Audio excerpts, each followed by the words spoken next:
Assalamualaikum warahmatullahi wabarakatuh. Halo semua, perkenalkan aku Anissa Firaskia dengan NIM 1020225000084 dari kelas SI 4903 di Fakultas Rekayasa Industri Prodi Sistem Informasi. Kali ini aku mau jelasin kenapa warisan terbaik itu adalah Al-Quran dan Hadis. Setiap manusia akan meninggalkan dunia, sebagian meninggalkan harta dan sebagian meninggalkan nama. Namun Rasulullah SAW meninggalkan warisan terbaik bagi umatnya, Al-Quran dan Hadis. Warisan ini bukan hanya teks suci, tapi panduan kehidupan, cahaya yang akan membimbing setiap muslim agar tidak tersesat dalam gelapnya zaman. Kita sering mengartikan warisan sebagai peninggalan berupa harta, rumah, maupun benda berharga. Tapi dalam pandangan muslim, warisan sejati adalah ilmu dan panduan hidup. Rasulullah SAW pernah bersabda, sesungguhnya para ulama adalah pewaris para nabi. Para nabi tidak mewariskan dinar dan dirham, tetapi mereka mewariskan ilmu. Hadis riwayat Abu Daud. Ilmu yang dimaksud di sini adalah ilmu yang berasal dari Al-Quran dan Hadis. Pedoman agar manusia memahami makna hidup, tujuan dan arah perjalanan menuju Allah Subhanahu wa taala. Allah Subhanahu wa taala pernah berfirman dalam Al-Baqarah ayat 2, "Dzalikal kitabul la raiba fihi hudal lil muttaqin." Kitab Al-Qur'an ini tidak ada keraguan padanya dan menjadi petunjuk bagi mereka yang bertakwa. Ayat ini menegaskan bahwa Al-Quran bukan hanya sekadar bacaan, tapi pedoman hidup, manual kehidupan manusia. Dalam setiap ayat pada Al-Quran menjelaskan tentang keadilan, kejujuran, kesabaran, kasih sayang, dan tanggung jawab. Bayangkan jika setiap mahasiswa menjadikan Al-Quran sebagai sumber nilai dalam belajar, bekerja, dan berinteraksi. Betapa damainya kehidupan kampus kita.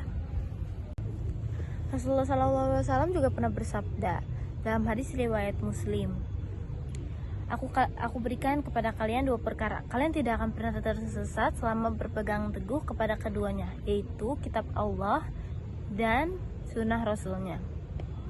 Di hadis ini ditegaskan bahwa Al-Quran dan Hadis adalah mata uang dua sisi yang tidak terpisahkan. Al-Quran memberi prinsip, sedang Hadis memberi contoh penerapannya. Tanpa hadis, kita tidak akan tahu bagaimana cara sholat yang benar, zakat ditunaikan, maupun bagaimana Rasul mencontohkan akhlak mulia dalam kehidupan sehari-hari. Di era digital ini, kita hidup di tengah derasnya arus informasi. Segala hal begitu cepat berubah. Teknologi, gaya hidup, bahkan cara berpikir manusia. Namun, satu hal yang tidak pernah berubah adalah kebenaran yang bersumber dari wahyu. Manusia sering dihadapkan pada dilema antara idealisme dan kenyataan, antara iman dan tantangan dunia modern. Disinilah peran Al-Quran dan Hadis menjadi penting. Ia menjadi kompas moral, menjaga kita agar tidak kehilangan arah di tengah kemajuan zaman.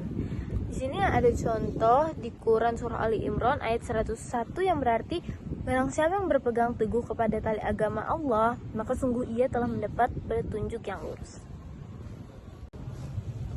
Ketika kita merasa gelisah, bingung, atau kehilangan arah, seringkali kita mencari jawaban di luar, dari internet, motivator, atau tren sosial. Padahal jawaban itu sudah lama diturunkan kepada kita di dalam ayat-ayat Al-Quran dan sabda Rasulullah. Misalnya, ketika kita merasa lelah dan putus asa, Allah berfirman dalam Quran surah Al-Insyirah ayat 5-6, sesungguhnya bersama kesulitan ada kemudahan. Pesan sederhana, namun menjadi kekuatan besar bagi setiap muslim untuk terus berjuang dan tidak menyerah. Menjadikan Al-Quran dan Hadis sebagai warisan terbaik berarti menghidupkannya dalam tindakan. Ketika kita jujur dalam ujian, itu implementasi dari nilai Al-Quran. Ketika kita menepati janji, kita mengikuti sunnah Rasul. Ketika kita sabar dan menahan amarah, kita sedang mempraktikkan akhlak Al-Quran. Dengan begitu, warisan ini tidak hanya dibaca, tapi dihidupkan. Setiap ayat dan hadis adalah cahaya. Namun, cahaya itu tidak akan berarti jika kita menutup mata dan hati. Membaca Al-Quran tanpa memahami maknanya bagaikan membawa lampu tapi tidak menyalakannya. Karena itu, tugas kita bukan hanya membaca, tapi memahami dan mengamalkan. Sebaik-baik kalian adalah yang belajar Al-Quran dan mengajarkannya. Hadis riwayat Bukhari. Generasi muda Islam, khususnya mahasiswa, adalah penerus perjuangan Rasulullah. Kita punya tanggung jawab untuk menjaga, memahami, dan menyebarkan nilai-nilai Al-Quran dan hadis di tengah masyarakat. Dengan semangat ilmiah, kita bisa menjadikan keduanya dasar dalam inovasi, etika profesional, dan karakter bangsa.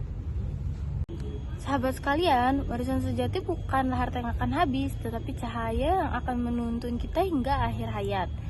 Mari kita jaga warisan Rasulullah ini dengan membaca, memahami, dan mengamalkannya pada kehidupan nyata. Semoga kita termasuk golongan yang dicintai Allah, mereka yang berpegang teguh pada kitabnya dan mengikuti sunnah Rasulnya. Wassalamualaikum warahmatullahi wabarakatuh.